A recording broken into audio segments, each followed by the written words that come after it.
TWR से प्रसारित जिंदगी की राह कार्यक्रम में आप सबका हार्दिक स्वागत बा। परमेश्वर हर एक आदमी में जिंदगी का सांस डाल देले बड़न।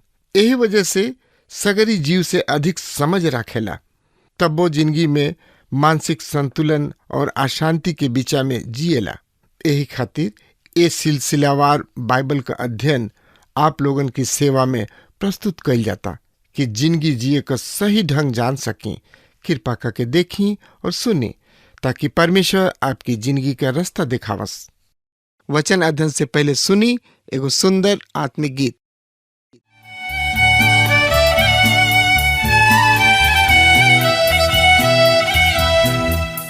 गाँव के भैया और बहिनी आई प्रभु के गुण गाई।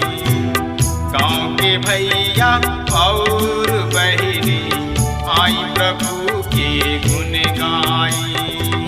प्रभु महान बाड़न जग के रचैया, प्रभु महान बाड़न जग के रचैया। गाँव के भैया और बहिनी आई प्रभु के गुण गाई। गाँव के भैया और बहिनी आई प्रभु के गुण गाई।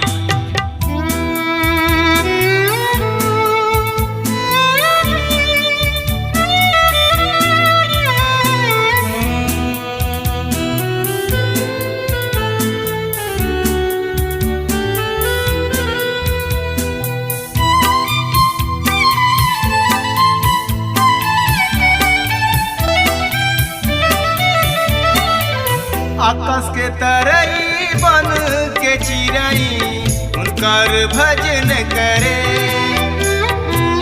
भूमि नदिया और चटनवा जोर से थपरी पीटे। हमर मसीही फिरीत आई, प्रभु चरण के सट जाई। प्रभु महान बाड़न जग के रचैया, प्रभु महान बाड़न जग के रचैया। गाँव के भैया और बहिनी आई प्रभु के गुण गाई।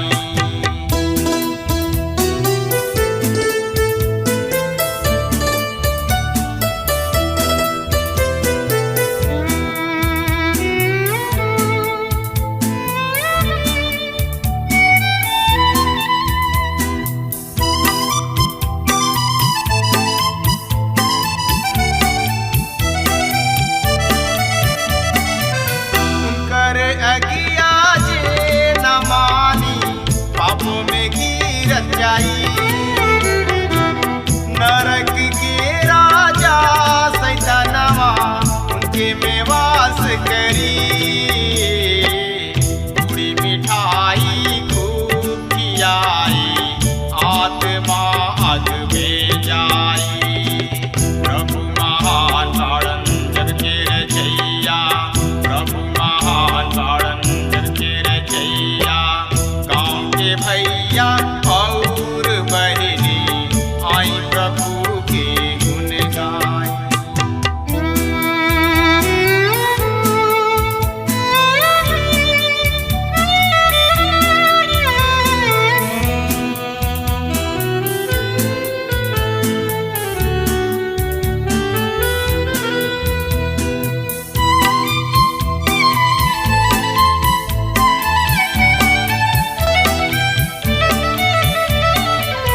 हम तो गवैया प्रभु कथन के पाहुर देवयनी। संगी मसीही प्रभु पोथी से शैतान के दूर करी। जीवन आशीष रौरा पवनी उहे बाड़ाए सबके बानी। हाँ मित्र, ये अध्याय के मुख्य विषय है कलीसिया सब में अधिकारी सब के कर्तव्य। पहला तीमुथियुस के पत्री 5 और 6 अध्याय बहुत ही व्यवहारिक चीज से पेश करता। उ अधिकारी सबके कर्तव्य के बतावता जौन की बहुत ही सच और महत्वपूर्ण बा। यहाँ पर हमनी के स्थानीय कलिसिया में अलग अलग समूह के लोगन के बीच संबंध के पावतानी जा। त एकरा बारे में जाने बुझे समझे सोचे विचारे खातिर रुआ हमरा संगे आपन पवित्र शास्त्र बाइबल निकाल ली। पहला तिमुथुस के पत्री 5 अध्याय के 1 पद से लेके हम 13 पद तक पढ़े जा रहल बानी। कोनो बूढ़ के जन डांटा, बाकी ओके बाप बुझ के समझाता, और जौना लोग के भाई बुझ के, और बूढ़ मेहरारून के महतारी जान के, और जवान मेहरारून के पूरा पवित्रता से बहिन बुझ के समझाता। उ विधवन के जे सचमुच विधवा बाड़ी उनकर आदर करा, और यदि कोनो विधवा के बाल बच्चा चाहे नाती पोता होके त ई उ पहले अपना ही घर वालन के संगे भक्ति के बर्ताव करस, अपना महतारी और बाप के और अपना दादा दादी के उनकर हक दिहल सिखस, काहे कि ई परमेश्वर की निमन लागेला। जे सचमुच विधवा बाड़ी और उनकर केहू नइखे, उ परमेश्वर पर आशा धरस और रात दिन विनती प्रार्थना में लागल रहस। बाकी जे भोग विलास में फंस गइल त उ जियते जियत मुगल बाड़ी। ए बातन के भी हुकुम दिहल कर, ऐसे कि उ लोग बिना दोष के रहस। बाकी यदि केहू अपना लोग के और खास कर के अपना घर वालन के फिक्र ना करे त उ विश्वास से मुकर गइल बा, और जे विश्वास ना करेले उनकरो से बात बाउर बन गइल बा। उ विधवा के नाम लिखल जाओ जे 60 बरिस से कम ही के ना होखे, और एक मर्द के मेहरारू रहल होखे, और निमन काम कैला में नेक नाम रहल होखे, और जे लइकन के पालन पोषण कैले होखे, पहुनो लोग के सेवा कैले होखे, पवित्र लोग के गोड़ धोले होखे, दुखिया लोग के मदद कैले होखे, और हरेक निमन काम में मन लगौले होके। बाकी जवान विधवान के नाम जन लिखिया, काहे कि जब उ मसीह के विरोध क के सुख विलास में पड़ जाली त बियाह कइल चाहेली, और दोषी ठहरेली, काहे कि उ लोग अपना पहला वादा के तुर देले बाड़ी।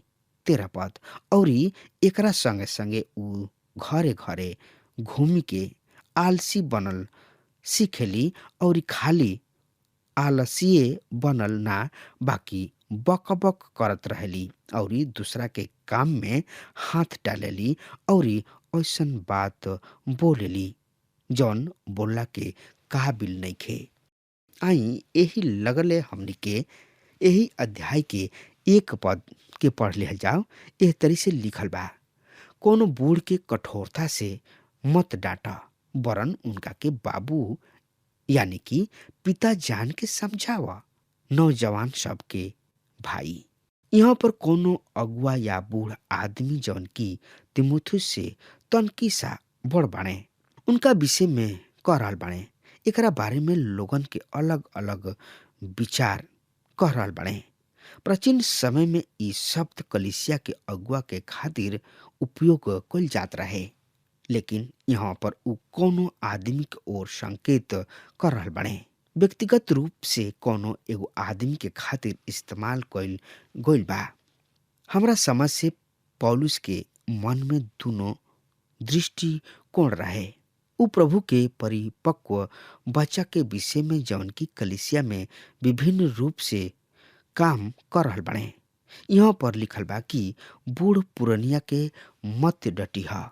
पौलुस तिमुथुस से कहताणे कि कोनो बूढ़ पुरनिया के लोगन के सामने मत डांटा, वरन अकेले में उनका के समझावा बुझावा। तिमुथुस एगो नौजवान आदमी रहन, और उनका बूढ़ पुरनिया से बात करे में सचेत होके के चाही, यानी उनका बूढ़ लोगन के साथ हक जतावे की बात ना करे के चाही। यदि बातचीत कईल जरूरी बात अकेले में बात कर, अकेले में समझावा। आई अब देखल जाओ जवान सब के बारे में। जवान सब के भाई जान के तिमुथियुस और नौजवान के बीच मधुर संबंध स्थापित होके तथा बूढ़ एवं जे उनका उम्र के बाणे उनका साथ भी त एकरा बारे में और ज्यादा से ज्यादा जानकारी खातिर रुआ हमरा संगे आपन पवित्र शास्त्र बाइबल निकाल लेनी। हाँ तो हमें देखी पहला तिमुथियुस के पत्री 5 अध्याय के 2 पद यह तरी से बता रहल बा। बूढ़ पुरनिया औरत सबके महतारी और लड़की सबके बहिन जान के पूरा पवित्रता से समझ। पूरा पवित्रता से यहाँ पर मतलब बा एगो प्रभु के सेवक के जब वो कोनो लड़की के साथ बातचीत कर रहल बाने त ओकरा बहुते ही सावधान होके के चाही। जौना तरीके नुकसान एह तरीके गलत संबंध से होला ओ तरीके नुकसान कोनो भी तरीके कभी कलिसिया के ना होला। जब इस तरीके पाप कलिसिया में आ जाला त कलिसिया के बहुत ही नुकसान होला। त एकरा बारे में जानकारी खातिर वह हमरा संगे आपन पवित्र शास्त्र बाइबल निकाल ली और उहमें देखी पहला तिमुथियुस के पत्री 5 अध्याय के 3 पद यह तरी से बता रहल बा।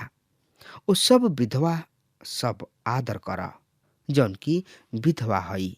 मित्र ओ विधवा सबके यानी कि मुसलमात सबके जौन की सचमुच में उ विधवा हई ओकरा के आदर सत्कार कर। मित्र आदर बहुत ही रुचिकर शब्द है। यूनानी भाषा में भी यह शब्द है जौना के अंग्रेजी में अनुवाद मनोरेरियम है। एकरा में विचार मूल्य निहित बा। एकरा में कईल गईल काम के मूल्य निहित बा। आरंभिक कलिसिया विधवा सबके शुद्धि राखत रहे और उ लोग एह विषय में बहुते सावधान रहन। विधवा सबके शुद्धि के बारे में समस्या प्रेरितों के काम 6 अध्याय में भइल रहे। यूनानी ई महसूस करत रहे कि उनका विधवा सबके शुद्धि लिहल जात रहे। प्रेरित सब कुछ लोगन के नियुक्त कैले रहन कि उ विधवा सबके शुद्धि ले ताकि प्रेरित लोग प्रचार के काम पर अपना मन के लगा के रखे।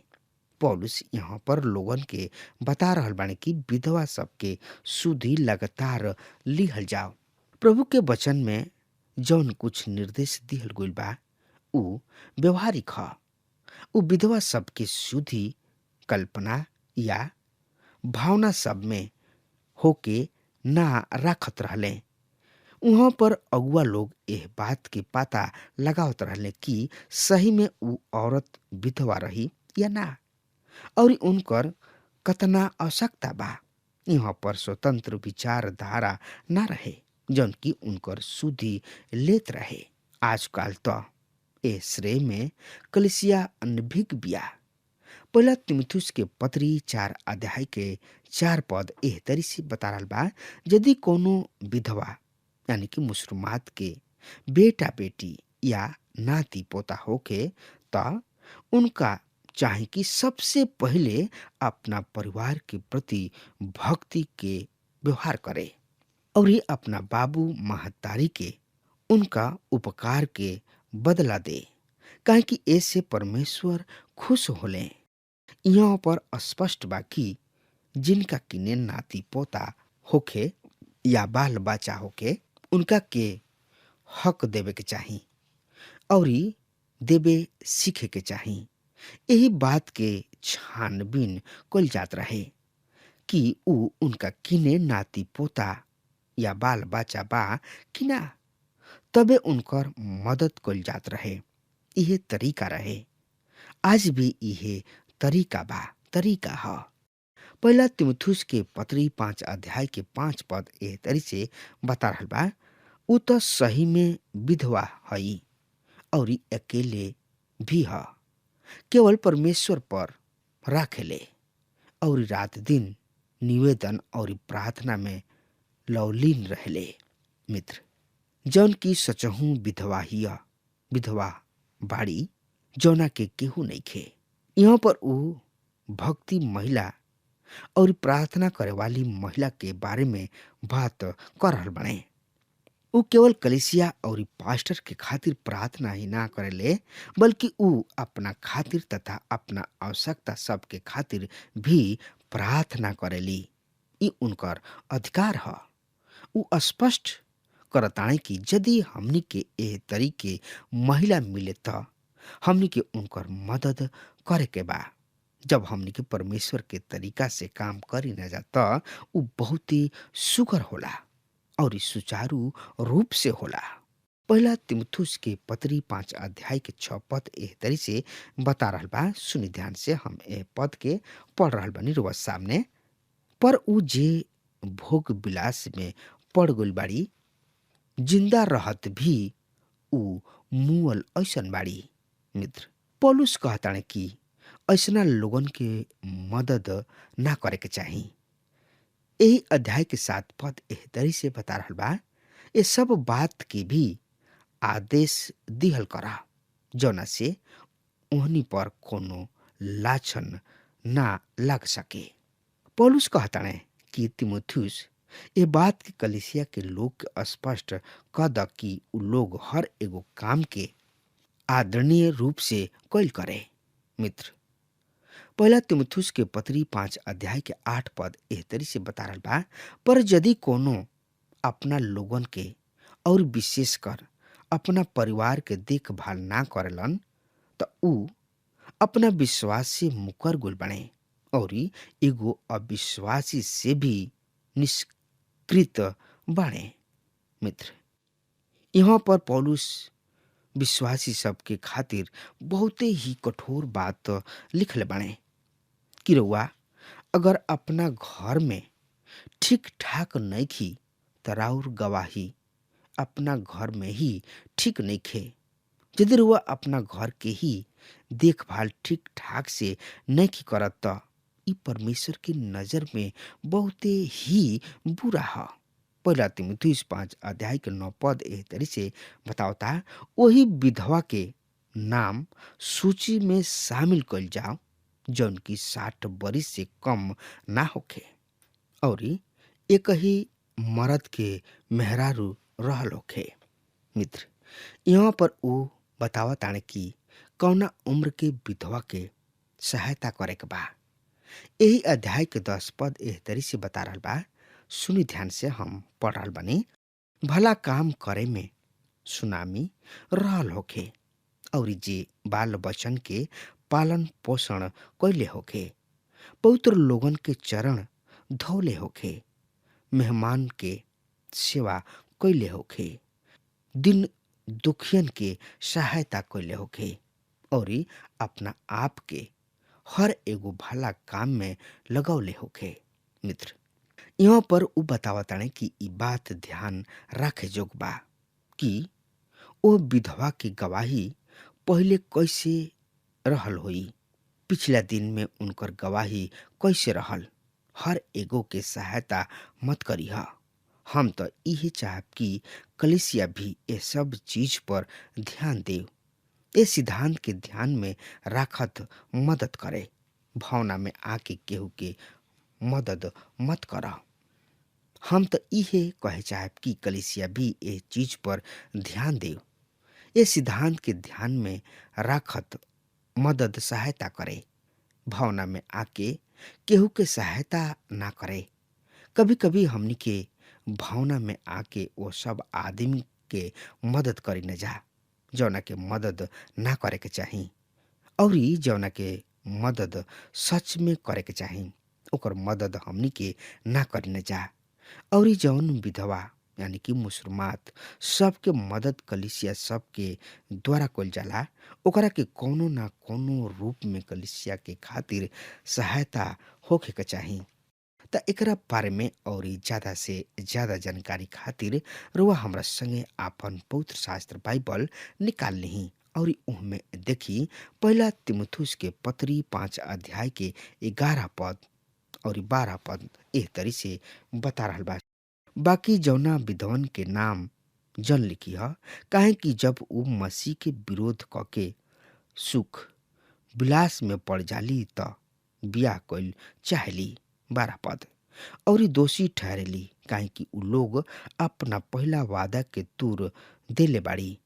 यदि कोनो नौजवान विधवा या एकरा के कहल जाओ मुसलमात शादी ब्याह करे चाहे त ठीक बा, लेकिन गलत कारण से ना।